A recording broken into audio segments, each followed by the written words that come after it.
दोस्तों, मैं हूं नानालाल बंबोरा और आप देख रहे हैं मेरा YouTube चैनल खबरों का पिटारा। उत्तराखंड के बद्रीनाथ धाम से मैं आपके लिए लेकर के आया हूं धाकड़ समाज द्वारा आयोजित शिव पुराण की कथा के कुछ सारांश प्रतिदिन आपके समक्ष लेकर के उपस्थित होऊंगा।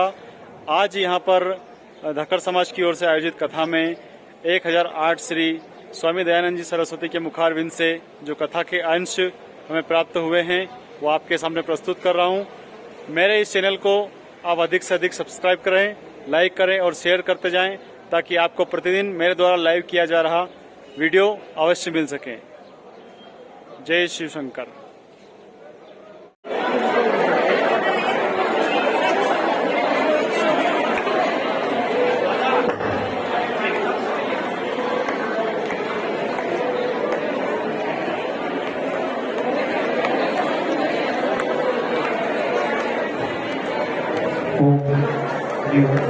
बोलो श्री शिव महापुराण।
जहाँ पर कोई नहीं, एक ब्रह्म ही तत्व शेष रह जाता है।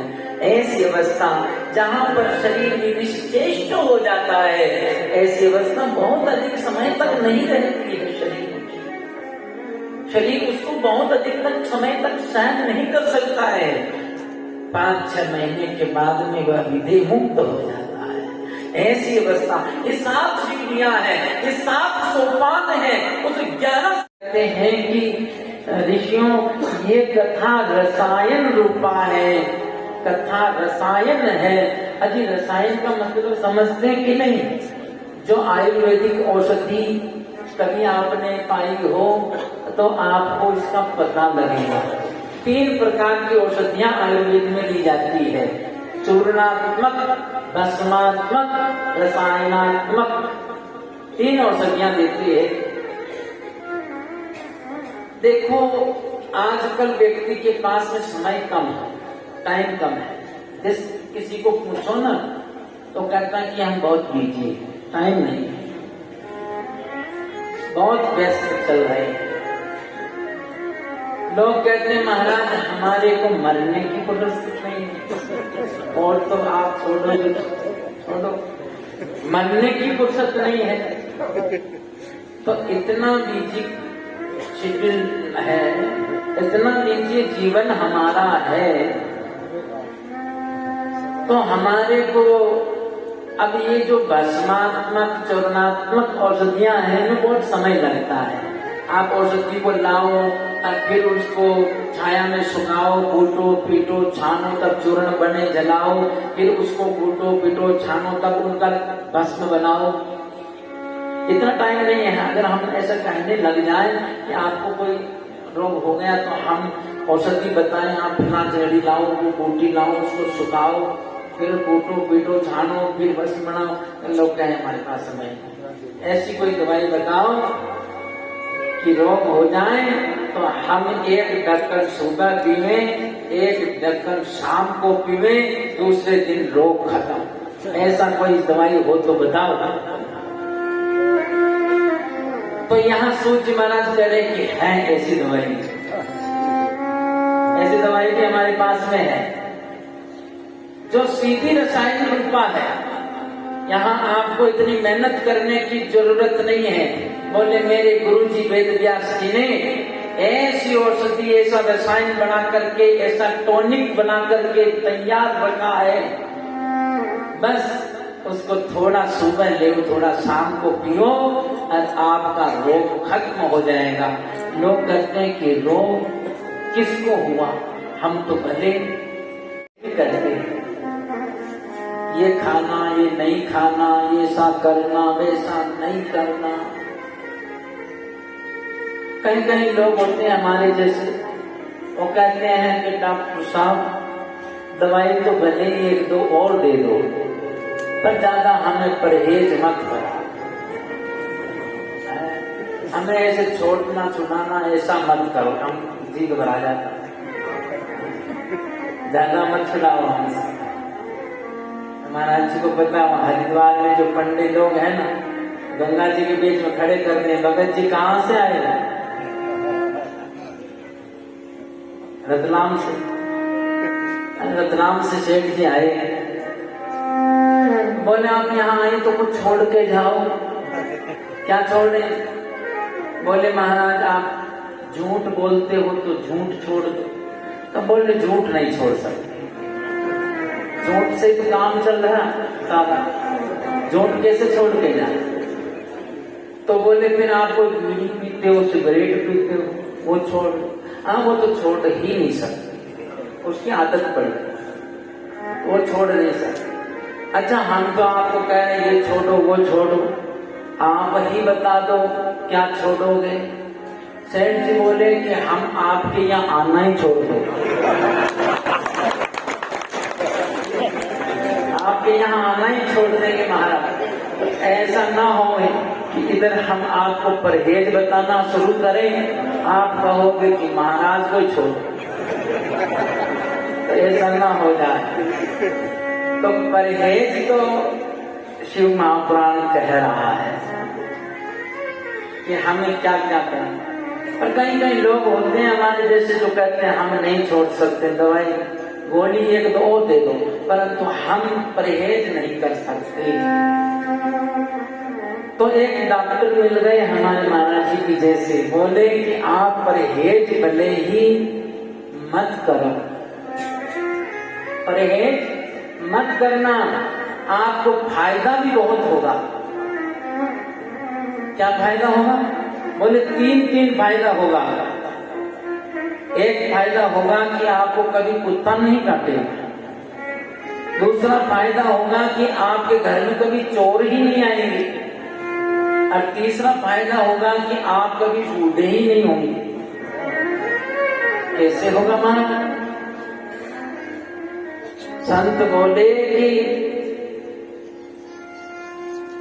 जब आप औषधि लेंगे, परहेज नहीं करेंगे तो रोग जाएगा नहीं, बढ़ेगा, और जब बढ़ेगा तो खांसते रहोगे खो खो करके, और जब खांसते रहोगे तो जिसके घर में अब कोई खांसता रहेगा, चोर आएगा, सुबह में जाग रहेगा।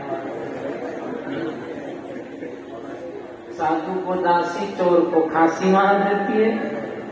इसीलिए अब वहां खांसेंगे तो सोचे भी जाग रहे हैं, चोर नहीं आएगा, हमारा कुत्ता कैसे नहीं काटेगा। अरे खांसते खांसते जब हमारी कमर झुक जाएगी तो हाथ में एक छाती लेनी पड़ेगी लकड़ी, तो वह जब आप गेजा ले लोगे तो फिर उसमें कुत्ता भी होगा पास में, तो वो लकड़ी वाले को देख के पास थोड़ी आएगा, कुत्ता नहीं काटेगा। हमारे बूढ़े कैसे नहीं होंगे? अरे जब महाराज जवानी में ही चले जाएंगे, जवानी में राम नाम सत्य हो जाएगा तो बुढ़ापा किसने देखा? पहचानो सब में तेरा रूप जानो, सब में तेरा रूप पहचानो, सिमरू में तेरा नाम जब मन बावरिया।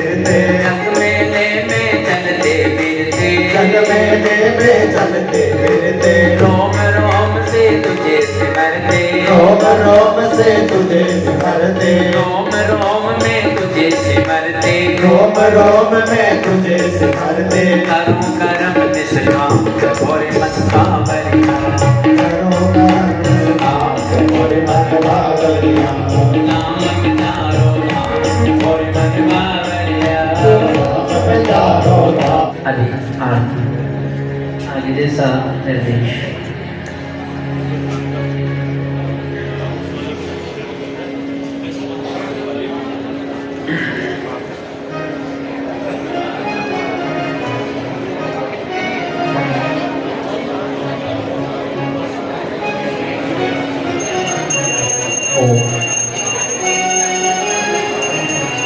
शिव महापुराण की बम्बई से पधारे हुए भक्त श्री क्रियाएं होती है 3 जगह पर जाकर के। एक बद्रीनाथ के ब्रह्म कपाल में, वहां जाकर के आप पितरों की गद्दी करावें, और फिर जाकर के हरिद्वार कनखल में, और फिर तीसरे बौद्ध गया जी में जाकर के पितरों के निमित्त तीनों स्थानों पर गति होने पर, पिंडदानादि क्रियाएं होने पर उनकी सदगति हो जाती है। दूसरा उपाय है पितृ गायत्री का 1.25 लाख जाप यदि होए तो पितरों की शांति हो जाती है, पितृदोष निवृत्त हो जाता है। और तीसरा उपाय ये है कि शिव महापुराण की कथा हो तो पितरों की सदगति हो जाती है। तो आप लोग यहाँ पर भी है ब्रह्म कपाल में जाकर के अरे शिव महापुराण की कथा भी आप लोग सुन रहे हैं, तो पितृदोष की निवृत्ति आप देखो। मैं कई बार ये भी कहता हूँ कि कथा आप लोग सुनने बैठते हो ना, तो आप ही कथा नहीं सुनते हैं, आपको निमित्त बना करके आपके पितृ भी कथा सुनते हैं। इसलिए कथा में व्यवधान नहीं आना चाहिए।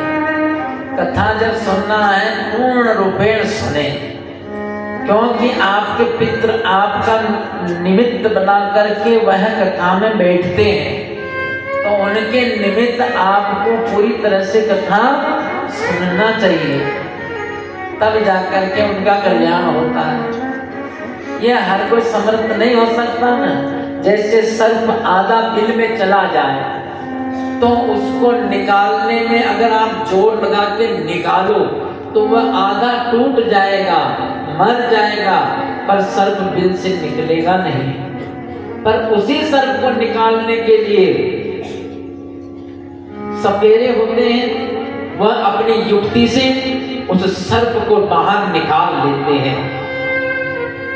पितृ अधोगति में चले गए, कोई जीव अधोगति में चला गया, उसको सदगति में देने में कोई समर्थ नहीं हो सकता है, परंतु शिव महापुराण का ऐसा प्रभाव है कि अधोगति में गया हुआ जीव निकल करके वह सदगति को प्राप्त हो जाता है।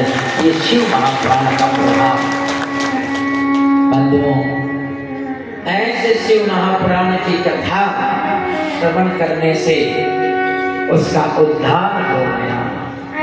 ओ गाओ गाओ जी शिव कथा, तीर्थ का पाप वज्रलेप हो जाता है। इसलिए बहुत सावधानी से अपन कई बार बोलते हैं ये 10 दोष है बंधु माताओं। चोरी जारी हिंसा तन के दोष है 3। चोरी जारी माने जबरदस्ती, हिंसा ये शरीर से होती है, तीनों दोष शरीर से होते हैं।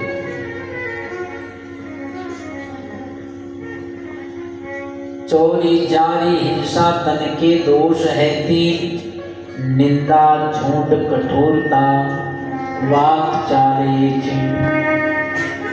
ये वाणी के दोष है। किसी अपन ज्यादा बोलेंगे, किसी की निंदा होगी, या झूठ ही बोलते रहेंगे, या कठोर बोलेंगे या व्यर्थ ही बोलते रहेंगे, तो तीर्थ में ज्यादा से ज्यादा मौन रहो, ज्यादा बात ना करो, माला रखो हाथ में, नहीं माला हो तो सांस की माला तो चल ही रही, तो सांस की माला से ही भगवान का नाम जपो। बस आते जाते सांस में अरे कुछ ही नहीं, शिव शिव शिव शिव शिव। कई लोग स्नान करते हैं शी शी शी शी करते हैं, अरे शी शी की जगह शिव शिव ही कह दो तो कल्याण हो जाएगा कि नहीं। शिव शिव शिव शिव का हो, शी शी मत करो। तो इसीलिए भगवान के नाम में ज्यादा समय लगाओ। तो कथा में बैठो तब भी नाम जपते रहो, जपते रहो, जपते रहो। और तीर्थ में दर्शन करने जाओ, स्नान करो, तो स्नान करो तो तीर्थ में स्नान करने से तीर्थ की का अधिकार प्राप्त हो जाता है। तो यहाँ तो बद्रीनाथ जी कृपा से गर्म पानी खूब आनंद से डुबकी लगाओ। तो अपना जो कपड़ा है वो तीर्थ में नहीं धोना है, उसमें भीगा हुआ कपड़ा उसको थोड़ा बाहर जाकर निचोड़ो। कहते हैं जहाँ पर तीर्थ से भीगा हुआ वस्त्र निचोड़ा जाता है तो उस जल से आपके पितृ तृप्त हो जाते हैं। फिर तीर्थ में कहीं है कोई मांगने वाले आ जाते हैं, आपको नहीं देना हो तो हाथ जोड़ो, ये तीर्थ के देवता हो तो आपकी परीक्षा लेने आते, नहीं देना कोई बात, हाँ परंतु क्रोधित नहीं होना, बोलना नहीं, कुछ कहना नहीं। तो इसलिए तीर्थ में रहने के कुछ नियम होते। ये ऐसी पावन भूमि है, यहाँ सूक्ष्म रूप से बड़े बड़े सिद्ध देवता ऋषि मुनि यहाँ पर भ्रमण करते हैं, अधिकारियों को दर्शन भी देते हैं। तो इसलिए जहाँ आप कथा सुन रहे हैं इसके आसपास में भी ऐसी ऐसी दिव्य शक्तियाँ हैं जो आपको देख रहे हैं, हम लोगों को देखते हैं, आशीर्वाद देते हैं। यदि हमारे कार्य शुभ होते हैं, अच्छे कार्य होते हैं, आशीर्वाद देके जाते हैं। और श्री बद्रीनाथ जी का स्वरूप का अमोघ दर्शन है। अमोघ दर्शन कहें तो उनका दर्शन व्यर्थ नहीं जाता है, तो उनका दर्शन खूब मन भर भर के दर्शन किए। और यहाँ जितना समय रहे आप अपने कक्ष में भी जाओ तो ज़्यादा ना बोलो, बैठ करके भजन करो, सुमरन करो। और भोजन पानी प्रसाद या आने में या जाने में कोशिश करो कि अपने से कोई गलती ना हो। हर ओम हर हर हर महादेव, ओम हर हर हर महादेव। करुणावतार संसार सारम दुर्वेत्रहारम सदा सत्संग ज्ञान विद्ये भवं भवानी सहितं नमामि, भवं भवानी सहितं नमामि। मंगलम भगवान शंभो, मंगलम रसवत्वज, मंगलम पार्वतीनाथ, मंगलाय नमो शिवः। सर्व